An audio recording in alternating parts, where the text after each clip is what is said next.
पास इतना पैसा नहीं है कि मैं लोगों को पैसा दे के माला फूल पहनूं। चलिए, आपने देखा और कोई बात नहीं है। नहीं, कहीं आप भी तो पैसा दे करके और लोगों की तरह माला तो नहीं पहन रहे? नहीं, ऐसी कोई बात नहीं है। मेरे पास जहाँ तक लगता है कि शिक्षा की व्यवस्था संपूर्ण रूप से होनी चाहिए, और शिक्षा की व्यवस्था ऐसी शिक्षा व्यवस्था होनी चाहिए जो रोजगार परक हो। हमें नहीं देखिए, जहाँ तक आपने स्वार्थ की बात की है तो कहीं न कहीं स्वार्थ तो है, इसमें कोई दो राय नहीं है। और स्वार्थ, हाँ, मैं बिल्कुल इस चुनाव में आ रहा हूँ और आने सभी लोगों का स्वागत है, जो कि आज मैं गोपीगंज नगर पालिका में हूँ और यहाँ पे कार्तिक पूर्णिमा को लेकर के मेले का आयोजन है। और मैं उसी बीच में आया हूँ। गोपीगंज में एक अरे पथरी निदान केंद्र है, और जो कि इनके बारे में मैंने सुना है। और क्योंकि आप 2024 लोकसभा के प्रत्याशी भी बनने वाले हैं, तो सबसे पहले मैं आपका परिचय बता देना चाहूँगा कि आप डॉक्टर जे.एस. बिंद जी हैं, जो कि आप पेशे से पथरी के स्पेशलिस्ट हैं। और मैंने सुना कि आप चुनाव लड़ने वाले हैं लोकसभा का। अभी मैं फेसबुक पे, व्हाट्सएप पे और यूट्यूब और सोशल मीडिया पे, इन सभी पे मैं देख रहा हूँ कि आप कहीं न कहीं बहुत तेज़ी से चल रहे हैं। और अभी क्योंकि 2024 में होना है यह चुनाव, और मैं आपको बता दूं कि अभी कोई ऐसे व्यक्ति नहीं दिख रहे हैं हमको कि जो इस तरीके से 2024 में 2 साल पहले से ही तैयारी करना, क्योंकि तो उसी को लेकर के मैं आज गोपीगंज में पहुंचा हूं। और मैं आप लोगों को बताना चाहूँगा कि मैं आप लोगों से आपसे बात कराना चाहूँगा, और डॉक्टर साहब से मैं बात करूँगा। और थोड़ा सा मैं डॉक्टर साहब से जानना चाहूँगा कि आप लोकसभा में आना क्यों चाह रहे हैं, क्या उद्देश्य है और क्या आप लोगों के लिए। सबसे मैं यहाँ पे उपस्थित सभी साथियों को और जितने भी इस चैनल को देख रहे हैं दर्शक साथियों को कार्तिक पूर्णिमा की ढेर सारी बधाई और शुभकामनाएं देता हूँ। जहाँ तक आपका प्रश्न रहा है लोकसभा चुनाव को लेकर कि हम आ रहे हैं या नहीं आ रहे हैं, आने का मकसद सिर्फ यही है कि आज के दौर में युवा सबसे ज़्यादा परेशान है रोजगार को लेकर, शिक्षा को लेकर, क्योंकि एक युवा ही युवाओं की परिस्थिति को अच्छे से समझ सकता है। तो हमें लगा कि जब तक युवा इस क्षेत्र में नहीं आएगा तब तक समस्या का समाधान नहीं होगा, क्योंकि अगर कीचड़ साफ करना है तो कीचड़ में आपको उतरना पड़ेगा। और इसी उद्देश्य के साथ हम लोग अभी तक तो सामाजिक सेवा में भी थे, क्योंकि राजनीति भी एक तरह से सामाजिक सेवा ही है, और हम लोग इसी उद्देश्य से राजनीति में आए हैं कि हम लोग लोगों का सहयोग कर सकें, युवाओं के लिए कुछ कर सकें।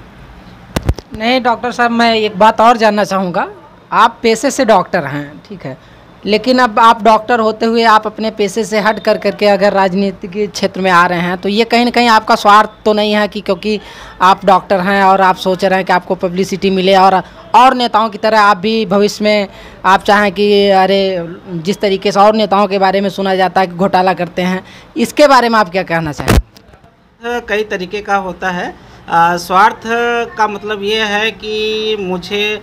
जब मैं किसी के लिए अच्छा काम करूँगा, तो जनता के लिए अच्छा काम करूँगा, तो उनसे जो मुझे सहानुभूति मिलेगी, प्यार मिलेगी, मेरा स्वार्थ वही है कि लोगों के द्वारा मुझे एक अच्छा सम्मान मिले, प्यार मिले, बस, और कोई स्वार्थ नहीं है। एक सवाल और रहेगा सर कि अभी अक्सर देखा जाता है जब चुनाव रहता है तो नेता जो हैं कि लोगों के बीच में जाते हैं, पैर छूते हैं, आशीर्वाद लेते हैं, उनके साथ बैठते हैं, लेकिन जैसे ही वो सांसद, विधायक, मंत्री, प्रधान, बीडीसी, जिला पंचायत अध्यक्ष या जिला पंचायत बन जाते हैं, उसके बाद उनका विचार और व्यवहार लोगों के नज़रिए में बदल जाता है, ये लोग अक्सर कहते हैं। तो उसके बारे में मैं जानना चाहूँगा, क्या आपका नज़रिया क्या रहेगा? आप अगर सांसद बन जाते हैं भदोही ज़िले के, तो आपका नज़रिया क्या रहेगा लोगों? क्या आप वही जो प्यार दुलार अभी लोगों से ले रहे हैं, ठीक है, वो क्या आप उसके बाद भी लेंगे कि फिर आप और लोगों की तरह स्वार्थी बन जाएंगे कि अब मैं तो प्यार दुलार लिया, अब लोग मुझसे लें और मैं लोगों के यहाँ क्यों जाऊँ? देखिए, जो आज वर्तमान राजनीति में जो लोग ऐसा कर रहे हैं, चुनाव जीतने से पहले ढेर सारे आश्वासन देते हैं आम जनता को, और उसके बाद जीतने के बाद गायब हो जाते हैं, उनके लिए कुछ करते नहीं हैं, तो शायद वो सांसद तक ही रह जाते हैं, विधायक तक ही रह जाते हैं, एक बार जीतते हैं दोबारा नहीं जीत पाते हैं। लेकिन अगर ये कंटिन्यूटी समाज के बीच में आपकी बनी रहे, समाज के लिए आप अच्छा काम करते रहें, तो शायद आप एक बार नहीं, 2 बार नहीं, 3 बार, जब तक चाहे आप सांसद रह सकते हैं। क्योंकि जब तक आप जनता के लिए लगातार कुछ न कुछ करेंगे नहीं, उनके हित की बातें नहीं करेंगे या उनके हित का काम नहीं करेंगे, तो एक न एक दिन निश्चित रूप से जनता आपको नकार देगी। और हाँ, एक बात और कहना चाहूँगा कि अगर आप काम उनके लिए नहीं करते तो एक बार आप सांसद हो गए, ठीक है, लेकिन दोबारा आप सांसद से ऊपर नहीं जा सकते, मंत्री नहीं बन सकते, मिनिस्टर नहीं बन सकते। जब तक आप सांसद से ऊपर नहीं सोचेंगे तब तक जनता के लिए बहुत कुछ नहीं कर पाएंगे। अच्छा, चलिए, अब मैं अभी आपने काफ़ी अच्छा बताया कि आप लोगों के साथ किस तरीके से व्यवहार करेंगे या किस तरीके से रहेंगे, या आपका राजनीतिक करियर कैसा रहेगा। एक प्रश्न मेरा और है कि युवाओं के लिए अभी अक्सर आता है कि हम नेता बन जाएंगे, विधायक बन जाएंगे या कुछ भी जो भी है, तो आप युवाओं के लिए या युवाओं के रोज़गार के लिए क्या आप सोच रहे हैं, क्या उसके प्रति आपका क्या नज़रिया है? देखिए, सबसे पहले तो हम नहीं कह रहे हैं कि लोग इंटर के बाद MA कर लें, BA कर लें, BSc कर लें, MSc कर लें।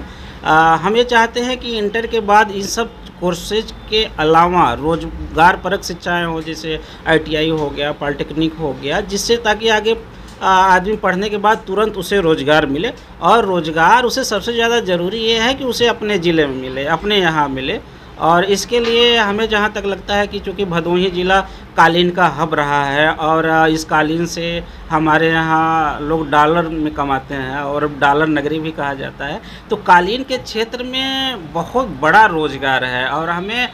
इस क्षेत्र में बहुत ज़्यादा काम करने की ज़रूरत है। अगर चूँकि आजकल मैं देख रहा हूँ कि केंद्र सरकारें भी जो है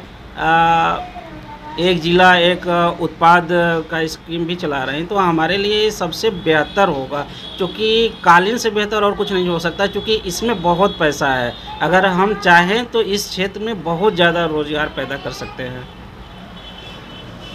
अभी एक सवाल और रहेगा मेरा, और सवाल ये है कि अभी मैं सोशल मीडिया पे देख रहा हूँ, फेसबुक पे, तो उस पे अक्सर आप रोज़ाना कोई न कोई कार्यक्रम है, माला फूल पहन रहे हैं ढेरों सारे, और लोग आपको बुला रहे हैं, और इसी ज़िले में बहुत सारे नेता हैं, विधायक हैं, सांसद हैं, 3 विधायक हैं और 1 सांसद हैं,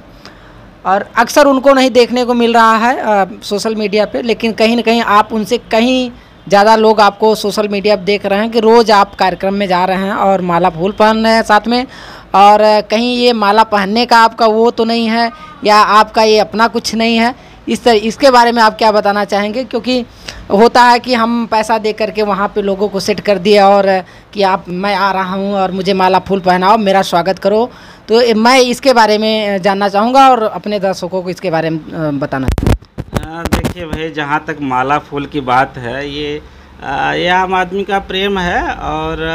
एक बात मैं और ये ज़रूर कहना चाहूँगा कि आज के दौर में लोग परिवर्तन चाहते हैं, हर जगह परिवर्तन चाहते हैं। बात अलग है कि लोगों के पास विकल्प नहीं रहता है तो मजबूरी में परिवर्तन नहीं हो पाता है,